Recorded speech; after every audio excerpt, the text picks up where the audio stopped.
Hello. I did a video on April 1st on my channel about what I was going to read during the month of April, my April TBR list. While I did read a couple of them and they were good, there's a couple that I did not finish just because I didn't want to. So the ones that I didn't finish was Temporary People. That one was about immigrants and UAE. I can understand the point of it. It's a collection of short stories and poems, and even there's like artwork in there as well. And some of it was really, really great and thought-provoking, and it held my attention. There were some short stories in there that I was not comfortable. I wasn't comfortable with reading, and just because of the nature of it, or even there was just some things about women that, like sexual context with women, and I was just uncomfortable. For instance, there's a story of a taxi driver at one of the beginning stories of a taxi driver who has taken on a male passenger, and he's trying to relate with them, and he just is just gabbing along, and some of the things he says is just uncomfortable. It's just truly uncomfortable. It was uncomfortable for me to read, and I'm wondering if the point of that is the author is making the reader uncomfortable on purpose, because that's what happens. The passenger guy, I think, in the story was uncomfortable. I just didn't want to. I didn't want to read it. I didn't want to. It turned me off. So about halfway through it, I shelved it. Now, that doesn't mean I'm not going to read it later, because I kind of understand the point. I think so whenever I'm in the better mindset, I'll probably go back and read it, because I know lots of people who have said the same thing. The book, and so they finished the book and they're glad now that they did finish the book and they had that experience. So I'll probably do that, but for right now, it's sitting on my shelf. And then If on a Winter's Night, a Traveler, that's the name of the book. I didn't finish that one, and I tried so hard to finish that one. Okay, so it starts off wonderful. You start off, and it's the reader, me.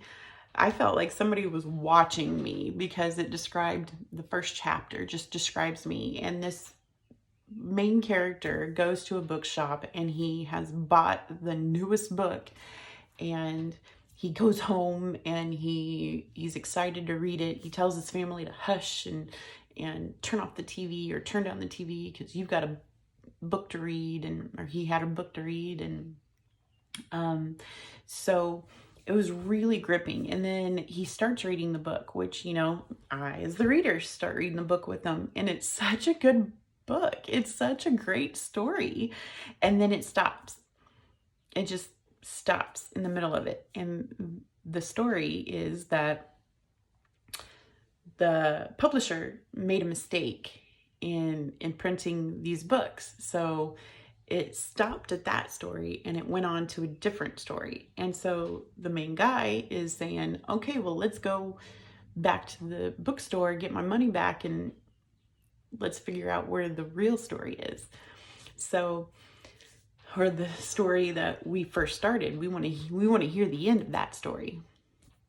And so he goes and he investigates, and he meets another woman at the bookstore, coincidentally, who is also in this predicament. She bought the same book, and now she's upset that the story didn't finish. So they start investigating. They team up and they start investigating together, and it leads to another book. They say, oh, look, no, this is the actual book. Here you go. And so he takes it home, hoping to finish the first story he started, and it's a whole completely different story. So then you start a new story and you start reading and investing in that. And then it ends in the middle of it. And so then they do more investigation. Now they've got to find out where the rest of the first story is and the rest of the second story is. And then they start a whole other story. And it just seems to keep going on like that. And the vein in my forehead may have popped at one point because I just wanted to know the ending to the first story. So I got tired of it. I just shelved it. I didn't even shelf it. It was a library book. I just took it back to the library.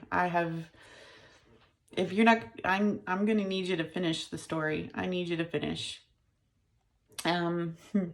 So it was frustrating for me, and it's weird because it was just so great when I started it, and then yeah, it didn't work. It didn't work for me, so it's gone. I took it back to the library, and I didn't like it. I did it first, and then I couldn't finish it. So then I had Rilke, the Book of Hours, which is poetry.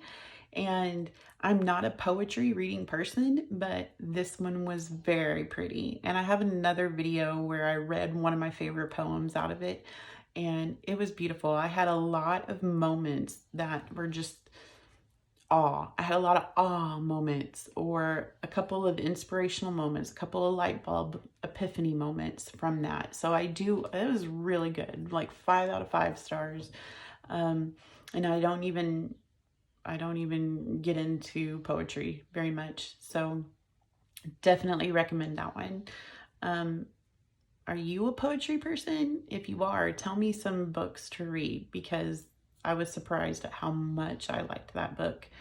And then I've got Night Train to Lisbon by Pascal Mercier, and I read that book, and I don't know how to rate it, how to tell you. Do I love it? Because yeah, I love it. But on other hands, I'm disappointed. And I don't know. I can't even give it like a rating, like 5 out of 5 stars or 1 out of 5 stars, because either I both love it, and I'm very disappointed. So let me tell you, Night Train to Lisbon, I think you should read it. It's disappointing. It can be disappointing. And it starts off in the rain, which I love that. And he is a professor at a university, and he lives his life very similar day to day for years and years and years. He's done the same thing. He's very dependable. He's a languages professor at the university. He lives a very mundane life. And so he's going to work one day, and it's raining, and he sees a woman on the bridge on his way to work, and it catches his attention, and she's leaning over the bridge, and he thinks that she's going to jump, but that's not it. She's dropping something. She's throwing something into the river below. And so he meets her, and it's a very interesting meeting, and they click. They like each other. And so because it's raining, he invites her to go to work with him and like dry off. And at the bridge, she had a number written down on the envelope that she was throwing over the bridge, and she wanted to keep that number. So she takes a magic marker and writes on his forehead the phone number.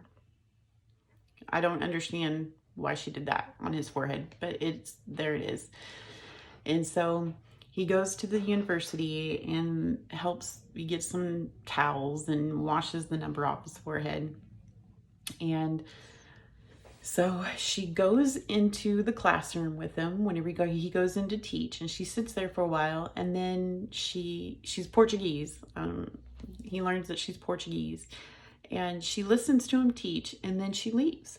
She just quietly leaves, holds her hand up, like, I'm just leaving, and she leaves and walks out. And this inspires him to leave. Now, he doesn't chase after her. It just inspires him to leave work. He just leaves his briefcase, his books, everything at his desk. The class is still going, and he just walks out. He decides he doesn't want to do this anymore, and he quits. And while he is trying to figure out what he's doing, right after he leaves his job at the university, he's walking around the town square, and he goes into a bookstore. And in the bookstore, he comes across a book that is also in Portuguese. So the woman, inspired this book, him finding this book, and he buys the book. He just falls in love with it, even though he can't read it. But he gets the book, and then he gets like a record to learn Portuguese.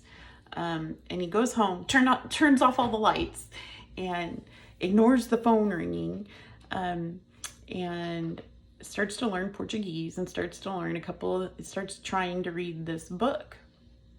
And he learns that the author of the book is from Lisbon. And so that inspires him to leave his life behind. He gets on a train and he takes off to Lisbon, where he just becomes obsessed about the author of the book. And you get to know everything there is to know about the author of this book. And so you start reading the book with him.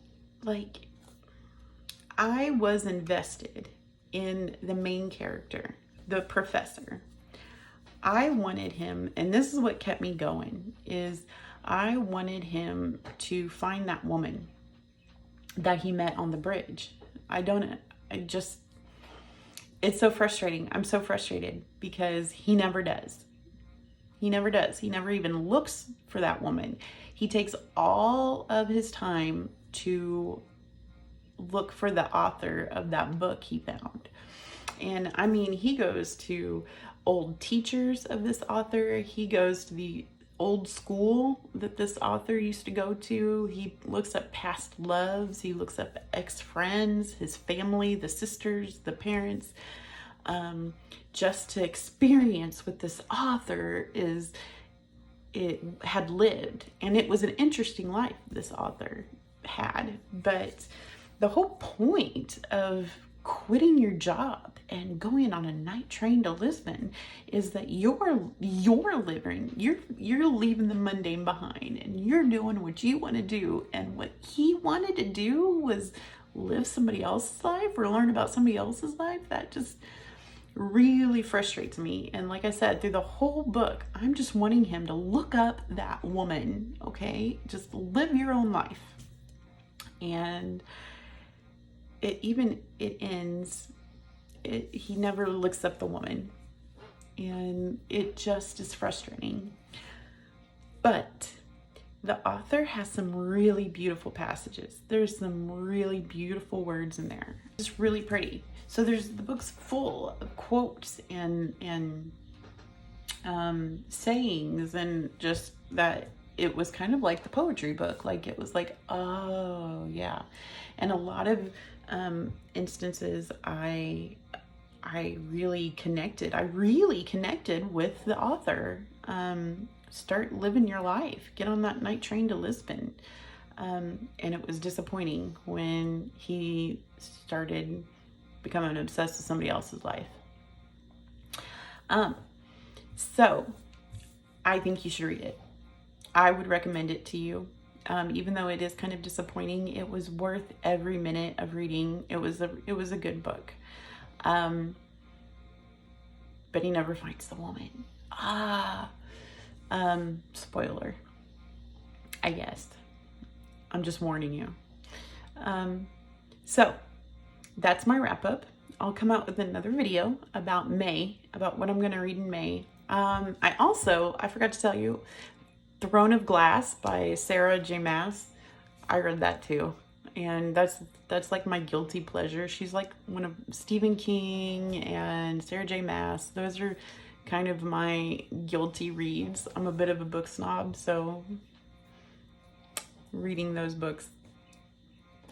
Anyway, so I started the Throne of Glass series, and I read it within just a couple of days, so it was good. It was good.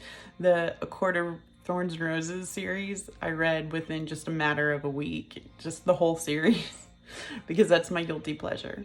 Anyway, that's a fantasy book. If you're into it, then I suggest it, but that was mine. So you have a great day. Thank you for watching for 17 minutes. For me talking about books, because I love books. And so what have you read in the month of April? Let me know.